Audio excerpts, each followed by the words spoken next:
Thank you, Dr. Kelly. Members will be recognized in order of seniority for their 5 minutes of questioning, and I recognize myself for 5 minutes of questioning. Mr. Freeman, have we ever reached, I know that we had the pandemic, and then what was the highest year that we had international passengers in the United States? The highest year for international travel was 2018. We have gone down or remained below that every year since. We, at the end of last year, were only at about 90% of where we were pre-pandemic. So the U.S. continues to struggle to welcome international visitors in the numbers we previously did. Visa, coming into this year, visa concerns, custom concerns were top reasons for that. We can't ignore the strength of the dollar. We can't ignore our economy versus others coming into this year. But the issues that were within our control were 500-day plus wait times to get an interview for a visa, multi-hour waits to get through customs.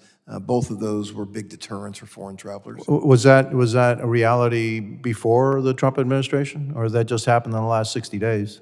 We've ebbed and flowed in terms of where we are on visa wait times. The lowest we've ever been was during the Obama administration, where all consulates around the world process visas in 2 weeks or less.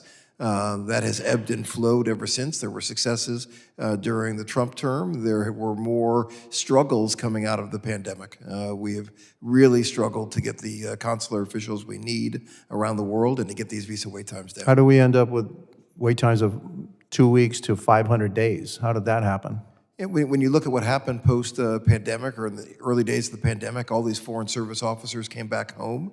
They were slow to get back out to their consulates around the world. Processing visas is also the lowest rung on the totem pole of jobs within the foreign service officer community. It's not the most desired job out there. That's why we've recommended an alternative approach to doing this. If we want to get all wait times down to 30 days or less, which is something the United States of America should aspire to do, we need to take a new look at how we do this. These fees that foreign travelers pay can cover the cost of creating a new service that processes travelers. There's no need for foreign service officers to do this. There's a better way to do it. We think we could also use kind of emergency SWAT teams whenever wait times get high.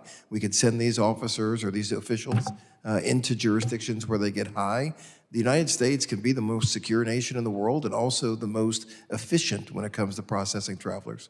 But we lack technology, we lack the manpower, and we have lacked the manpower and technology for some time in order to do that. And also probably policy, right?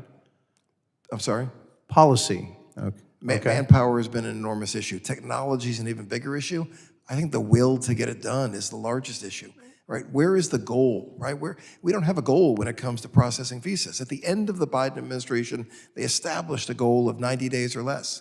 If we achieved that goal, we would have still been last in the world when it comes to processing visas. This was at the end of the Biden administration? At the end of the November of the Biden administration.